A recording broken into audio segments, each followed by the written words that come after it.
Sarakai stood in the center of the great crystal hall. Her violet eyes looked up at the 12 tall figures sitting above her.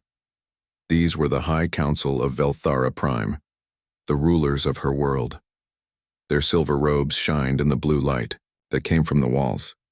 "You have broken our most sacred law," said Elder Vexton, his voice cold like ice. "You have spoken in favor of the humans. You have said they are not animals." Sarakai kept her head up. She was young, only 23 years old in human time, but she was brave. "I only asked questions, Elder. I wanted to know why we call them savage when our own records show they help each other." The Elder's eyes glowed brighter. "Those records are lies made by human machines. We know the truth. Humans fight wars. They kill their own kind. They destroy their world. They are nothing but smart animals. But, Elder, I have seen their transmissions. I have watched their stories. They save each other from fires. They give food to hungry children. They—" "Enough!" Elder Vexton's voice made the crystal walls ring like bells. "You have let their lies poison your mind. You are no longer fit to live among us." Sarakai felt her heart beat faster. Exile was the worst punishment her people could give. No one had been exiled in over 1,000 years.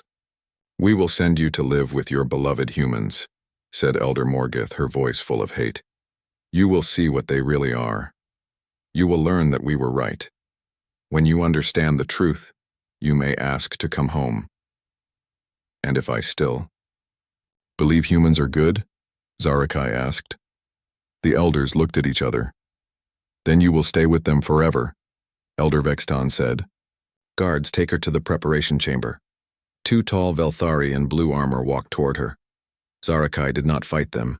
She had known this might happen when she spoke up. Her people did not like anyone who asked hard questions. In the preparation chamber, they took away her crystal clothes and gave her simple cloth ones. They removed her mind-link jewel from her forehead. Without it, she could not talk to other Velthari with her thoughts. They also took away her energy tools and flying devices. "You will go to Earth with only basic things," said Healer Sivara, as she worked. "Food pills for 30 days, water maker, sleep shelter, and this." She held up a small silver device. "Bioscanner. You can study the humans with it, but do not let them see it." Sarakai took the scanner and hid it in her clothes. "Why are you giving me this?" Sivara looked around to make sure no one else was listening. "Because some of us also have questions," she said quietly. "If you find something important, we need to know." Soon Sarakai was standing in the transport chamber. Through the clear walls she could see her homeworld getting smaller. The blue oceans and silver cities became just points of light. Then they were gone. The trip to Earth took 3 days.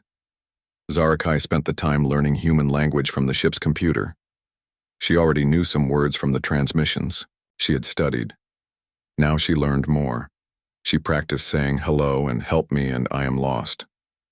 When the ship reached Earth, Sarakai looked down at the blue and green world. It looked so different from her silver home. There were white clouds, moving over brown and green land. She could see lights from human cities as the dark side of the planet turned toward them. "Target location confirmed," the ship's computer said. "Rural area, low human population, suitable for study mission." Sarakai felt the transport beam take hold of her. The ship became bright white light. Then she was falling through cold air. Trees rushed up toward her. She hit the ground hard and rolled down a hill. When she stopped rolling, everything was quiet. She was in a forest. Tall green trees grew all around her. She had never seen real trees before. On Velthara Prime, everything was made of crystal and metal. The air smelled strange. It smelled like dirt and plants and water. It was not bad, just different. She could hear small animals moving in the trees and water running somewhere nearby. Sarakai stood up and checked her supplies. Everything was still there. She looked at the bioscanner. It was working. It could already detect life forms around her. Thousands of them.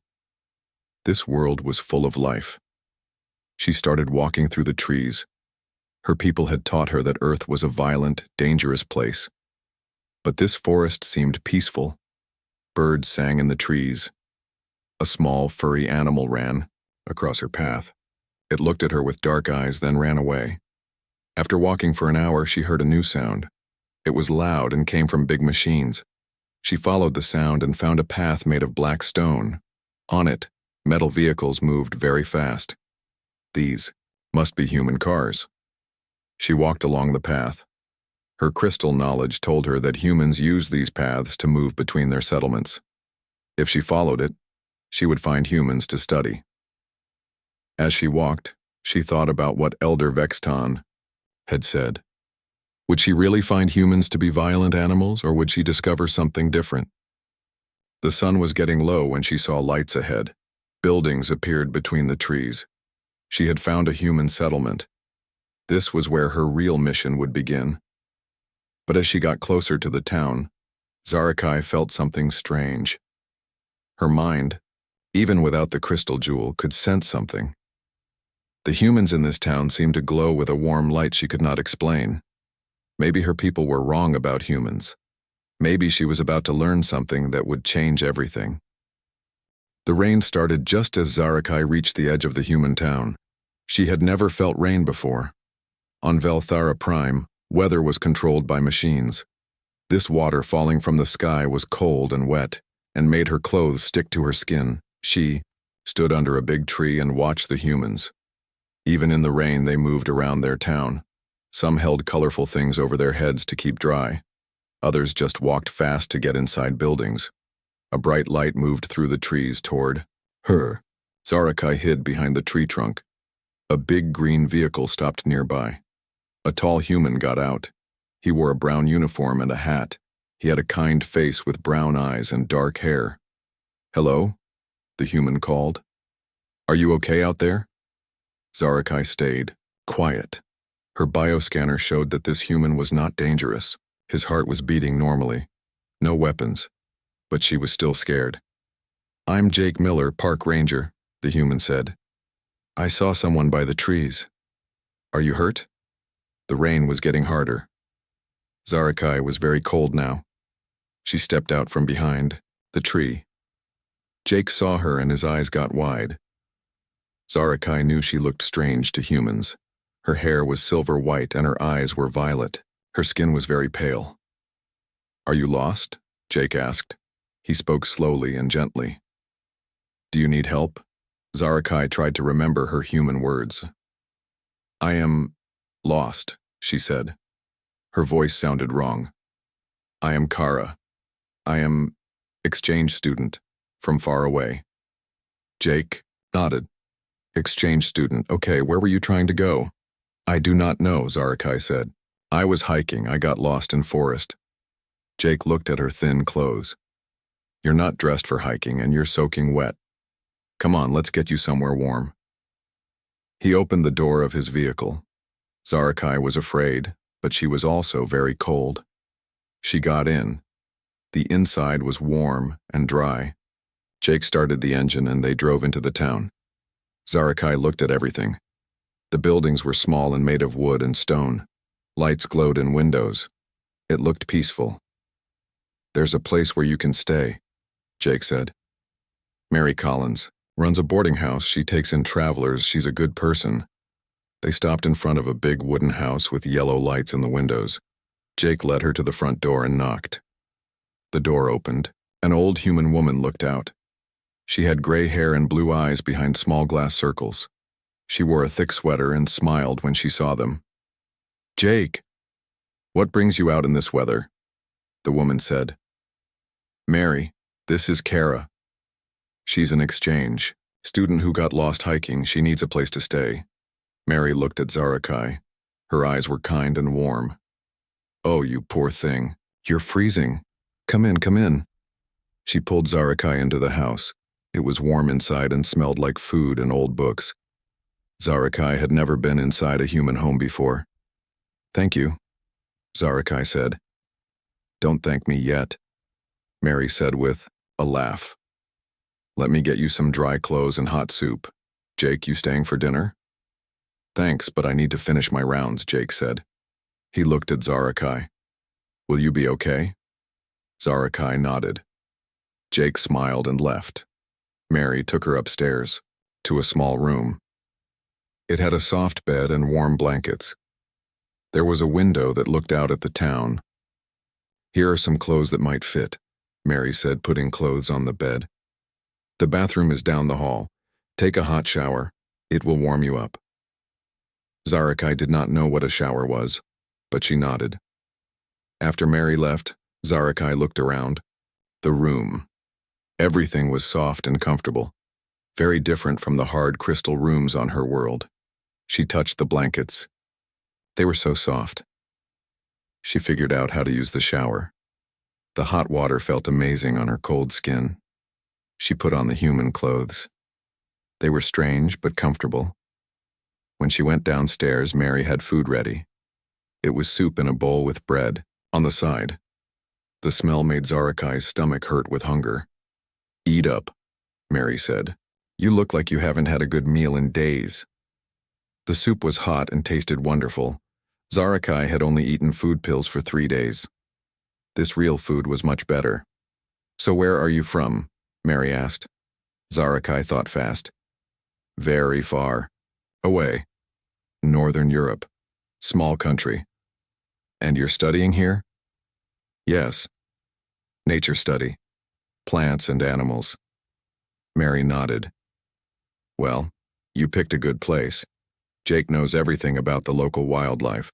He can show you around when the weather gets better." Over the next few days, Zarakai stayed with Mary and explored the town. She watched the humans carefully with her bioscanner. What she saw confused her. At the small restaurant, she watched Pete Rodriguez give free food to humans who had no money. "Everyone needs to eat," he told her when she asked why. She saw Danny Walsh teaching small human children how to play with a ball. He was tired from working all day, but he still took time to help them learn. At the medical building, she watched Linda Hayes stay late to sit with a sick old man. She held his hand and talked to him softly until he fell asleep. She did this even though her workday was over. These humans were supposed to be savage animals. But Zarakai saw them help each other. They shared food, they took care of sick people. They were kind to strangers like her. The most confusing thing was what her bioscanner showed. When humans helped each other, the scanner detected strange energy. It was like the mind energy her own people used, but different, warmer, stronger. When Linda held the old man's hand, the energy reading was so strong it almost broke her scanner. Jake came to check on her every day. He brought her books about local plants and animals. He was patient when she asked strange questions. "Why do humans help strangers?" she asked him one day. Jake looked surprised. "What do you mean?" "Mary gives me free room. Pete gives free food to hungry people." "Why?" Jake thought about it. "I guess because it's the right thing to do. We take care of each other. That's what makes us human." Zarakai was starting to think her people were very wrong about humans, but she was also starting to think Jake was suspicious of her. He asked careful questions about where she came from. He watched her when she studied things too closely. One evening, as they walked by the river, Jake stopped and looked at her. "Kara, can I ask you something?" "Yes. You're not really from Europe, are you?" Zarakai's heart beat faster. "What do you mean?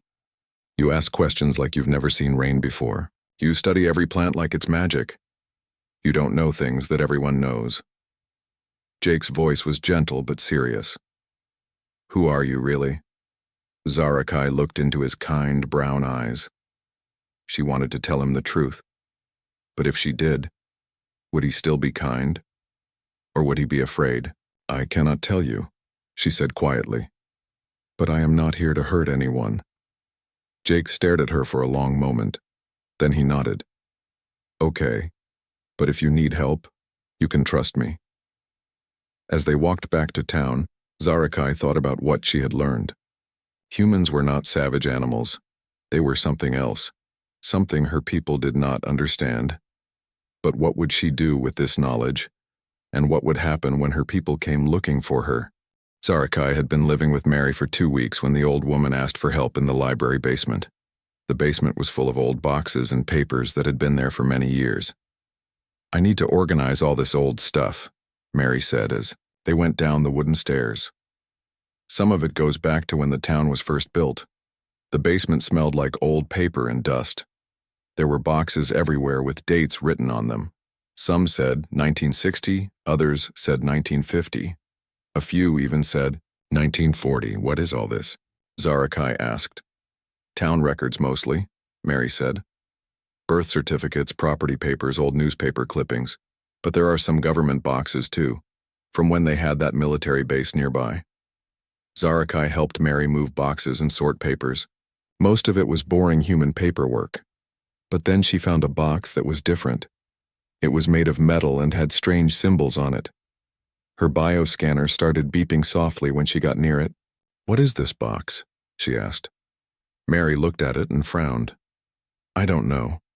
It was here when I started working at the library 20 years ago. No one knows where it came from. When Mary went upstairs to get more boxes, Zarakai used her scanner on the metal box. The readings were strange. The metal was not from Earth. It was similar to materials her own people used. She opened the box carefully. Inside were papers and photographs, but these were not normal human documents.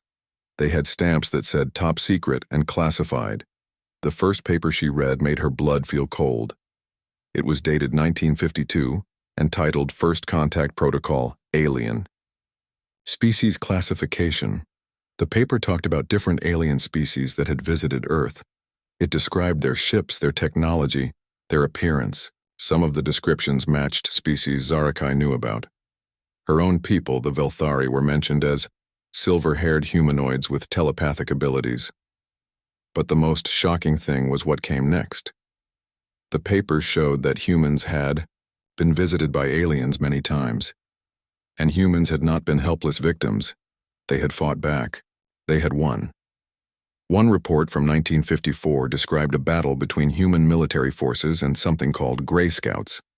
The report said the humans had won because their collective determination created an energy field that disrupted alien technology. Another paper from 1961 talked about a human scientist who had figured out how to reverse engineer alien technology. But what caught Zarakai's attention was a note in the margin. Subject displayed unusual psychic resonance during high-stress situations.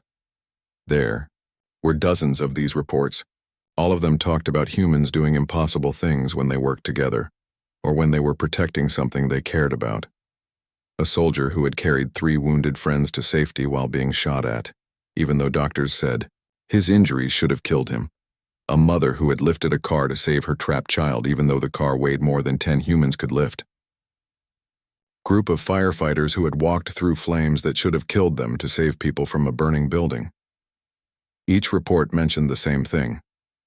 Unusual energy readings that human equipment could barely detect. Zarakai sat on the basement floor, reading paper after paper. Everything her people believed about humans was wrong.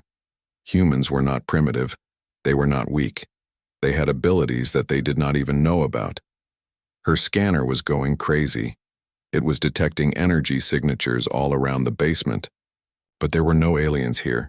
The energy was coming from the papers themselves, as if the human emotions described in the reports had somehow stayed in the documents. Kara, are you okay down there? Mary called from upstairs. Yes, I am fine, Zarakai called back. She quickly put the papers back in the box and closed it. But her mind was racing. If humans had these abilities, why did they not know about it? Why did they not use them? That evening she went for a walk by the river to think. Jake found her there, sitting on a fallen log and staring at the water. You look troubled, he said, sitting down next to her. Jake, can I ask you something strange? Sure. Do you think humans are special? Jake laughed. Special how? Different from other creatures, able to do things that seem impossible. Jake was quiet for a moment. Sometimes, he said slowly. In the military, I saw guys do things that should have been impossible, survive injuries that should have killed them, keep fighting when they should have given up, but only when it mattered, when they were protecting someone else. What do you think made them able to do those things? Love, maybe? Or duty? When you care about something more than yourself, you can do amazing things. Before Zarakai could ask more questions, a bright light appeared in the sky. It moved too fast to be a human aircraft. Jake saw it too. "What the hell is that?" he said, standing up. The light landed in the forest near the town. Zarakai's heart filled with fear. She knew what that light was. It was a Velthari scout ship. "We need to go," she said, grabbing Jake's arm. "Go where? What's happening?" "That light. It is not human." Jake stared at her. "How do you know that?" Before she could answer, a woman stepped out of the trees. She was tall and wore a black suit. She had short blonde hair and cold blue eyes. She looked like a human, but something about her was different. "Jake, Miller and Kara," the woman said. "I need you both to come with me." "Who are you?" Jake asked. "Agent Claire Foster, Terran Defense Initiative. We have been monitoring unusual energy readings in this area, and now we have an unscheduled visitor." The woman looked directly at Zarakai. "We know what you are, and we know why you are here." Zarakai felt her scanner vibrating in her pocket. Something big was happening. The energy readings were going crazy. "I don't understand," Jake said. "You will," Agent Foster said. "But first, we need to get somewhere safe, because that ship that just landed, it's not alone. My satellites are showing a fleet of 12 ships in high orbit." Zarakai's blood turned to ice. 12 ships meant a full invasion force. Her people were not here to check on her. They were here to conquer Earth. "We have to warn everyone," she said. "Warn them about what?" Jake asked. Agent Foster smiled, but it was not a happy smile. "About the fact that we're about to be invaded by aliens, and our only hope might be a young woman who isn't human herself." Jake looked back and forth between them. "What are you talking about?" "I will explain," Zarakai said. "But first, you need to know something important. Humans are not what they think they are. You have power you do not know about, and you are going to need that power very soon." In the distance, more lights appeared in the sky. The invasion was beginning, but as Zarakai looked at Jake's confused but determined face, and at Agent Foster's calm readiness for battle, she felt something she had not expected. Hope. Maybe humans were about to discover what they really were. And maybe her people were about to learn that they had made a terrible mistake. Agent Foster led them to a hidden bunker under the old church. The room was full of computers and communication equipment. Other humans in black clothes were working at the machines. "This is our local command center," Foster said. "We have been watching for this day for 70 years. Jake sat down heavily in a chair. "This is all real. Aliens are really invading Earth." "Yes," Zarakai said. "And I am one of them." She reached into her pocket and pulled out her bioscanner. In the bright lights of the bunker, Jake could see that it was clearly not human technology. "My real name is Zarakai. I am from a world called Velthara Prime. My people sent me here as punishment for defending humans." Jake stared at her. "You've been studying us?"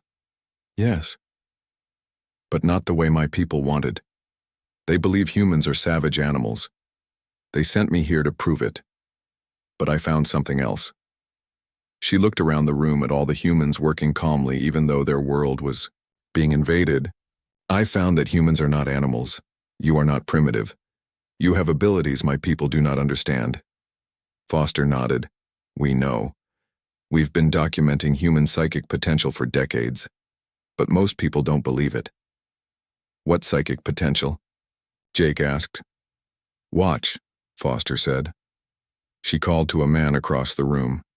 "Tony, can you show them the incident files?" Tony brought over a tablet computer. On the screen were reports similar to what Zarakai had found in the basement. "Every time, humans face extreme danger, especially when protecting others. We see energy spikes," Foster explained. "Impossible rescues, miraculous survivals, strength that should not be possible." "But we never trained for this," Jake said. "You don't need training," Zarakai said. Your abilities come from your emotions, from your love for each other. My people use technology to amplify their mental powers, but humans generate that power naturally. Suddenly, alarms started ringing. Foster grabbed a radio. Command, this is Foster, report. We have landing craft approaching the town, a voice said. Estimated time of arrival, 10 minutes. Foster turned to Zarakai. Can you contact your people? Can you stop this? Zarakai shook her head. They will not listen to me. I am an exile, but maybe I can help in other ways. She activated her scanner and connected it to Foster's computers. Information about Velthari technology appeared on the screens. Their shields protect against energy weapons, she explained. But they have never fought against psychic energy. That is not technology-based. They do not know how to defend against human emotions. How do we use that? Jake asked. You need to get the people together, Zarakai said. When humans work together to protect something they love, the energy becomes very strong. Foster was already on her radio calling teams around the town. All units begin civilian evacuation to the school. Get everyone together in the gymnasium. As they ran through the streets toward the school, Zarakai could see the Velthari ships landing. They were beautiful silver craft that gleamed in the moonlight. But she knew what was inside them. Warriors with crystal weapons and mental powers that could control human minds. Or so they thought. At the school, Mary was helping organize the frightened townspeople. Pete Rodriguez was there with his family. Danny Walsh had brought all the children from his neighborhood. Linda Hayes was taking care of an elderly man who was having trouble breathing. What's happening? Mary asked when she saw them. We're being invaded, Foster said simply, by beings from another world. But we have a chance to fight back if we all work together. Most of the people looked confused and scared, but Jake stepped forward. I know this sounds crazy, he said, but I need you all to trust me. The woman you know as Kara is actually an alien, but she's on our side, and she's going to help us save our town. People started talking loudly. Some were angry, some were scared. But Mary walked over to Zarakai and took her hand. I don't care what world you come from, she said. You've been kind to me. That's all that matters. Pete nodded. If Jake trusts you, I trust you. One by one, the other townspeople nodded. Danny Walsh spoke for many of them. Just tell us what to do. Outside they could hear strange sounds. The Velthari had reached the town. They will try to control your minds, Zarakai explained. But if you focus on protecting each other, on your love for your families and friends, you can resist them. The first Velthari warrior appeared at the school entrance.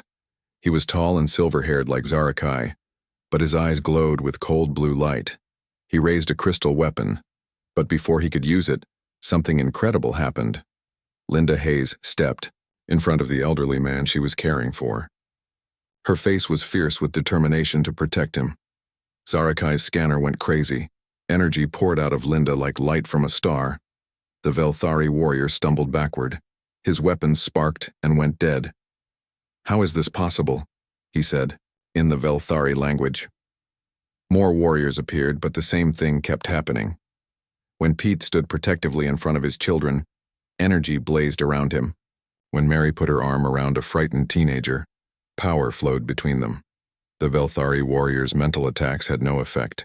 Every time they tried to control a human mind, they hit a wall of emotional energy that burned like fire. Jake grabbed Zarakai's arm. It's working, but there are more ships coming. Through the windows, they could see more silver craft landing around the town. Hundreds of Velthari warriors were coming. We need to do something bigger, Foster said. Something that will affect all of them at once. Zarakai looked at her scanner readings. The energy in the room was incredible, but it was focused in small groups. She needed to find a way to connect all the humans together. Jake, she said, in your military time, did you ever see soldiers fight together like they were one person? Yeah, when we really trusted each other. When we were fighting for something important. Then tell them about that. Help them understand that they are all fighting for the same thing. Jake climbed onto a chair so everyone could see him. The sounds of battle were getting closer. "Listen to me," he called out. "We all know each other. We live in the same town. We help each other. Today we're not just protecting ourselves, we're protecting our home, our neighbors, our future." As he spoke, Zarakai watched her scanner in amazement. The separate energy fields around each person began to connect. Lines of light started flowing between them. "They want to take away everything we care about," Jake continued, "but we won't let them. Because we're not just individuals, we're a community, we're family." The energy connections grew stronger. Soon, everyone in the room was connected by streams of invisible power. And then something wonderful and terrible happened. The combined psychic energy of the entire town rose up like a wave. It poured out of the school and washed over the Velthari forces. Zarakai heard screaming in her own language. Through the windows, she could see Velthari warriors falling to their knees, their crystal weapons shattering, their mental powers overloaded. But she could also feel something else. A signal going out to the ships in orbit. Her people were calling for help. The invasion of Cedar Falls had failed. But now the real war was about to begin. High above Earth, Commander Kethvar stood on the bridge of the main Velthari warship. His crystal crown was glowing bright red with anger. The reports from the surface made no sense. "How can primitive humans defeat our warriors?" he demanded.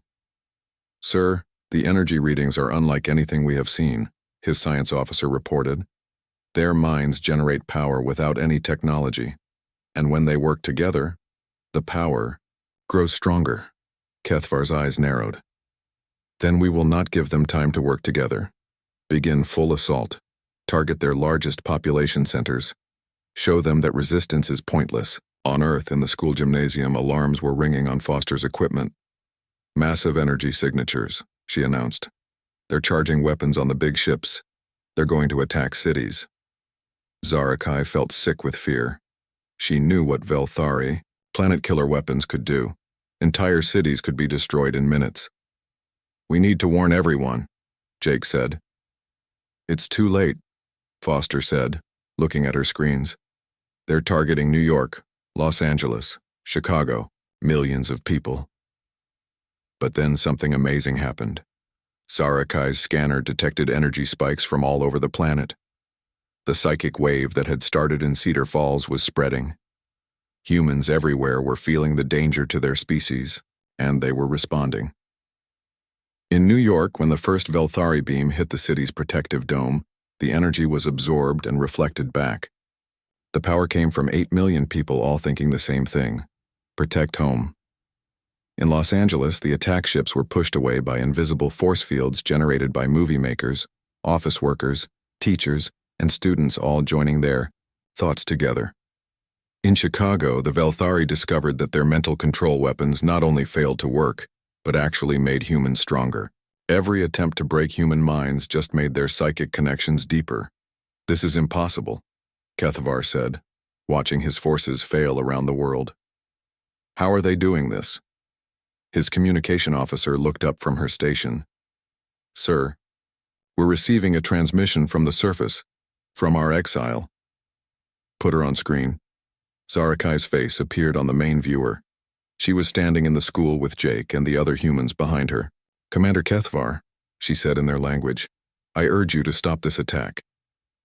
"You have failed in your mission, Exile," Kethvar replied. "You were supposed to prove that humans are animals. Instead, you seem to have joined them." "I have learned the truth," Zarakai said. "Humans are not animals. They are what we could become if we were not dependent on our technology." Behind her, Jake stepped forward. Even though he could not understand the alien language, he seemed to know what to do. "Tell him," Jake said to Zarakai, "that Earth is under our protection, all of us. Every human, every animal, every plant, this is our home." As Jake spoke, something incredible happened on Zarakai's scanner. The psychic energy was not just coming from the humans in the room anymore. It was coming from everywhere. The entire planet was connected in a web of protection and determination. "You see?" Zarakai said to Kethvar. "They are not fighting as individuals. They are fighting as one species, one family. Your weapons cannot break something that strong." Kethavar's anger grew. Then we will destroy the entire planet. You will try, said a new voice. Agent Foster stepped up to the communication device. Commander Kethavar, this is Earth Defense Command. We have a message for you. She pressed a button and suddenly the transmission was being sent to every human on Earth. Billions of people could see and hear the alien commander. People of Earth, Foster announced. This is our enemy. He wants to destroy our world. But he has made one mistake. He thought we were weak because we care about each other. He was wrong. Our love for each other is our greatest strength. Around the world, humans looked up at the sky where the alien ships hung like silver clouds. And then they did something that no other species in the galaxy had ever done. They all acted as one. In hospitals, doctors and nurses linked hands and poured their desire to heal into the psychic network. In schools, teachers held their students and added their protective instincts to the growing power. In homes, families gathered together and contributed their love for each other. Even people who were alone found ways to connect.